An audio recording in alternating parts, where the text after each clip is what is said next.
Assalamualaikum Pak Arif. Gimana kabarnya? Pak Yanto, alhamdulillah Pak. Sehat ya? Ini alhamdulillah Pak sehat Pak. Ini kita mau ngobrol-ngobrol santai Pak Arif. Ini terkait dengan program pemerintah terkait dengan IKM. Saya mendengarkan sekolah Pak Arif menjadi salah satu sekolah yang melaksanakan IKM pertama atau sebagai sekolah kuliah angkatan pertama. Dari 2021 sampai sekarang berarti sudah berjalan sekitar 3 tahunan Pak ya? Iya, 3 tahun Pak. Dari 3 tahun itu di dalam IKM salah satu programnya kan adanya pelaksanaan program P5 di sekolah. Saya mau tanya bagaimana pelaksanaan P5 di sekolah Bapak dari awal sampai sekarang, coba tolong diceritakan. Oke Pak ya, untuk sekolah kami yang kebetulan adalah sekolah kuliah pertama di Demak itu sudah datang P5 dan sudah 3 tahun. Nah, di antara program tema tadi tema yang kami pilih adalah tema kewirausahaan Pak. Oh, dari tema yang ada kan setahu saya untuk P5 itu kan ada tema-tema yang sudah disiapkan. Mengapa Bapak memilih tema itu untuk dilaksanakan di sekolah panjenengan? Itu ada Pak Ari, ada beberapa alasan. Yaitu yang pertama karena memang lingkungan sekolah kami bersih juga nyaman untuk mereka belajar. Yang kedua, kami tuh ingin untuk membangun sifat kami menjadi siswa yang berubah jiwa sejak dini. Karena apa? Karena sekarang ini kan tidak bisa serta jadi harus dibina sejak dini. Oke, jadi dari situ saya dapat menarik suatu kesimpulan bahwa tantangan yang muncul Bapak mengambil tema itu karena alasan tadi ya. Iya. Kemudian terkait dengan itu, apa aksi atau tindakan yang panjenengan lakukan terkait dengan pelaksanaan program P5 tadi? Ya, untuk dari Pak, di sekolah kami punya program yang namanya program Saku Bahagia, yang merupakan akronim dari Sampahku Berkah. Mungkin saya katakan di awal bahwa sekolah kami itu kan tradisi karena apa? Karena banyak sampah-sampah dari jajan anak yang terus. Kemudian di belakang SD juga ada lahan pertanian dari warga, banyak punya sampah-sampah pertanian seperti jerami padi.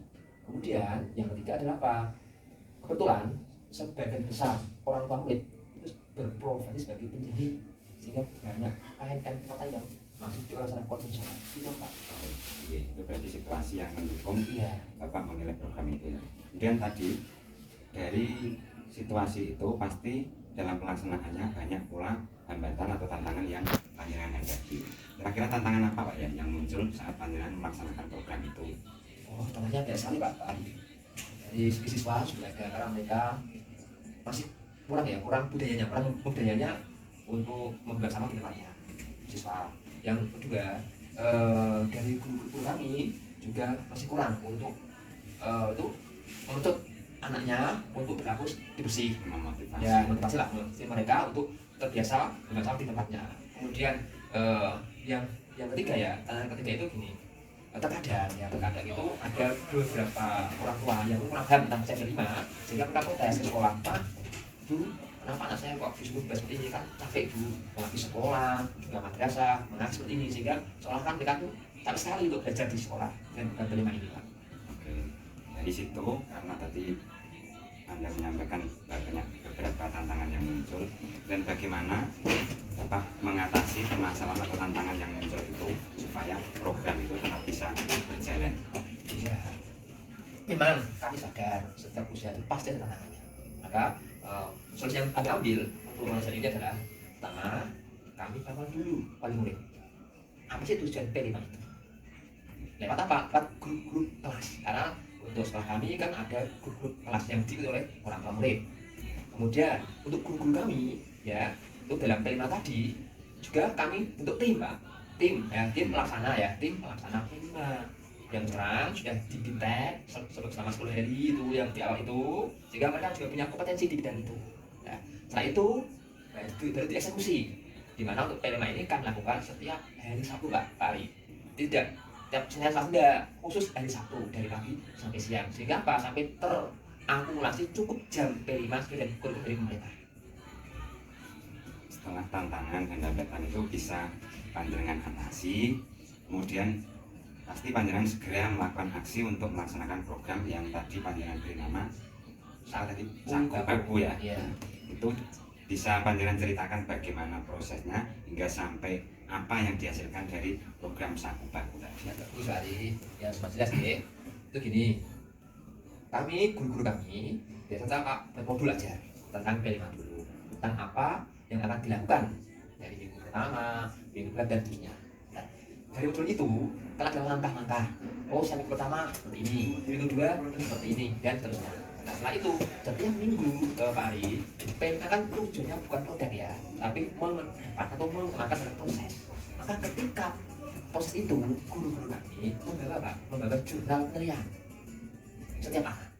Dan harapan, guru akan punya data yang valid tentang perkembangan sikap ya atau karakter anak sesuai dengan dari tema tadi. Nah, dipantau, dimonitoring sehingga bisa diketahui bagaimana kemajuan dari anak di bidang sikap P5 tadi. Ya setelah itu, Pak Ari, ya, dan setelah itu, ya, ketika itu ada masalah, biasanya guru-guru kami itu kan setiap sekali ada kegiatan baru di Komber untuk membahas masalah yang ada di bidang intra maupun di P5. Itulah kami pecahkan bersama. Oke, jadi dari apa yang dilakukan tadi, apalagi kita ini sudah menginjak tahun yang ketiga, bagaimana refleksi terkait dengan pelaksanaan P5 yang ada di sekolah panjenengan, apa saja yang sudah dihasilkan, apa keuntungan maupun mungkin ada kelemahan dari pelaksanaan yang sudah dilaksanakan. Oke Pak, dampak ya, dampak dari itu tadi satu dari segi sikap dulu Pak. Yang utama, sikap terbukti jiwa berusaha kami semakin meningkat, yaitu kolaborasinya, kreativitasnya itu meningkat Pak. Ada perkembangan yang cukup signifikan. Di segi produk ya, produk juga semua kami bisa memberikan angka produk karena ya barang-barang bertentangan seperti bunga-bunga cantik dari kain perca, dari botol organik, juga sampah juga itu pupuk kompos dari apa? Dari jerami Pak yang ada di belakang sekolah itu. Nah, kemudian barang-barang itu Pak setiap akhir semester kami adakan dasar hasil kerajinan anak. Ya, itu banyak pengunjung Pak yang datang, termasuk orang tua. Memang kami lakukan bersama dengan pengambilan rapor sehingga orang tua bisa melihat hasil karya dan juga diperbolehkan membeli hasil karya anak. Itu adalah dampaknya. Dan akhirnya apa? Lingkungan sekolah kami pasar isi jika semakin nyaman untuk belajar dan anak semakin percaya diri dalam belajar dan bertindak. Nah, tetapi ya tadi tidak Pak, pasti ada permasalahan Pak. Nah, saya lihat untuk P5 selama kita ini walaupun ada perkembangannya, tetap ada kelemahannya. Itu apa? Terkadang itu kami kurang konsisten. Bukan P5 itu kami akui. Kadang-kala lagi semangat, adalah juga kendor. Nah, itulah yang perlu kita pompa, kita motivasi lagi. Dan guru-guru kami itu tetap eksis untuk menggunakan P5 tadi.